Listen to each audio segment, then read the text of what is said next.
ay rated SPG. Striktong patnubay at gabay ng magulang ang kailangan. Maaaring may masiselang tema, lengguwahe, karahasan, sexual, horror o droga na hindi angkop sa mga bata. Malaking kaguluhan na nga ang nagaganap dito sa Sapiro dahil sa biglaang pag-atake at pagtira nila kay Gargan na lalong nagpalala sa tensyon sa buong kaharian.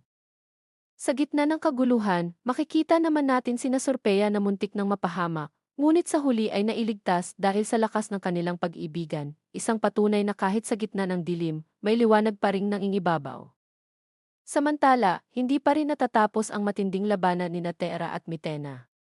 Sa bawat sagupaan nila, mas lalong lumalalim ang sugat hindi lamang sa kanilang katawan, kundi pati na rin sa kanilang dating matibay na samahan.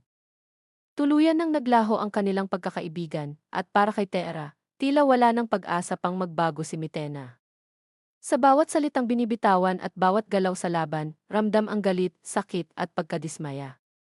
Habang nagpapatuloy ang kwento, mapapansin nga natin na unti-unti nang papalapit sa wakas ang karakter ni Mitena.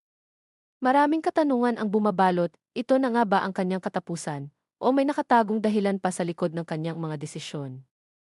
Lahat ng ito at higit pa, ating tututukan at aabangan dito lamang sa Encantadia.